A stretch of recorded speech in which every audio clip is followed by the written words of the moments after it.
5 തലമുറകളായി നിങ്ങൾക്കൊപ്പം PRS hospital. 2025 June 8-ന് 292 വർഷങ്ങൾക്ക് ശേഷം ശ്രീ പത്മനാഭസ്വാമി ക്ഷേത്രത്തിൽ കുംഭാഭിഷേകം നടക്കുകയാണ്. ഈ കുംഭാഭിഷേകത്തെ സംബന്ധിച്ച് ചില വിവാദങ്ങളും വന്നിട്ടുണ്ട്. 1733 എന്ന് പറയുമ്പോൾ 908 ആണ്ടിലാണ് ആദ്യമായി അവിടെ ഈ കുംഭാഭിഷേകം നടക്കുന്നത്. അതിനുശേഷം 292 വർഷമായി.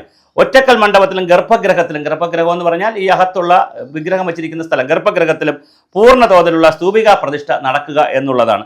അതുപോലെ തന്നെ അതിൻ്റെ ഭാഗമായ ആചാര്യവന്ദനം, പിന്നെ ഗുരുവന്ദനം, പിന്നെ ഹോമങ്ങൾ, പ്രായച്ചിത്ത ഹോമം, അതുപോലെ കലശം, ശാന്തി ഹോമം, തത്വഹോമം, ഇങ്ങനെ കുറേ ഹോമങ്ങളും പൂജകളും നടക്കുന്നത് ആരംഭിച്ചു കഴിഞ്ഞു. അവിടെ ഇത് 292 വർഷങ്ങൾക്ക് ശേഷമാണ് കേരളത്തിൽ പത്മനാഭസ്വാമി ക്ഷേത്രത്തിൽ നടക്കുന്നത്. 1814 മുതൽ 1829 വരെ ഭരിച്ചിരുന്ന തിരുവിതാംകൂർ ഭരിച്ചിരുന്ന ഉത്രട്ടാതി തിരുനാൾ ഗൗരി പാർവതി ഭായിയുടെ കാലത്തും, അതുപോലെ തന്നെ 1829 മുതൽ 1846 വരെ ഭരിച്ചിരുന്ന സ്വാതി തിരുനാൾ മഹാരാജാവിൻ്റെ കാലത്തും അവിടെ പൂജകൾ, ഇത്തരത്തിലുള്ള പൂജകളൊക്കെ, കുംഭാഭിഷേകമല്ല മറ്റ് പൂജകളും ഒക്കെ കാണുന്നു.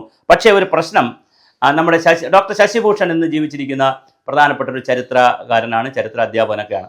അപ്പോൾ അദ്ദേഹത്തിൻ്റെ ഒരു നിഗമനമനുസരിച്ച് ഇത് തമിഴ്നാട്ടിൽ നടത്തുന്നൊരു ആചാരമാണ്. പത്മനാഭസ്വാമി ക്ഷേത്രത്തിൽ ഇങ്ങനെ ഒരു ആചാരം ഇല്ല, അല്ലെങ്കിൽ നടത്തിയതായി മതിലകൻ രേഖകളിൽ പോലും കാണുന്നില്ല. മതിലകൻ രേഖകളിലാണ് ഇതൊക്കെ കാണേണ്ടത്, പക്ഷേ മതിലകൻ രേഖകളിൽ പോലും കാണുന്നില്ല. അപ്പോൾ ഇപ്പോൾ തമിഴ്നാട്ടിൽ നിന്ന് നടത്തിക്കൊണ്ടിരുന്ന കുംഭാഭിഷേക പരിപാടി കേരളത്തിൻ്റെ ഒരു പൂജയായി മാറിയിരിക്കുകയാണ്. അത് ശരിയല്ല. 292 വർഷങ്ങൾക്ക് മുമ്പും കേരളത്തിൽ പത്മനാഭസ്വാമി ക്ഷേത്രത്തിൽ ഇത് നടന്നതായി ഒരു ചരിത്രവും കാണുന്നില്ല എന്നതാണ് ഡോക്ടർ ശശിഭൂഷൺ അവർ പറയുന്നത്. എന്തായാലും അത് വിവാദങ്ങളാകുന്നു എന്നുള്ളതും ഒരു പ്രധാന കാര്യമാണ്. ജൂൺ 8 വരെ അവിടെ വിവിധ തരത്തിലുള്ള പൂജകൾ ഓരോ ദിവസവും നടക്കുന്നു. ജൂൺ 8-ന് ഒരു ദിവസത്തെ വ്യത്യസ്ത തരത്തിലുള്ള കുംഭാഭിഷേക പ്രവർത്തനങ്ങൾ നടക്കുന്നു. നല്ല ഭക്തജന തിരക്കാണ്. അതിനനുസരിച്ച് ആളുകളും അങ്ങോട്ട് പോകുന്നുണ്ട്. ഒരു വശത്ത് വിവാദം, മറുവശത്ത് കുംഭാഭിഷേകം നടക്കുന്നു.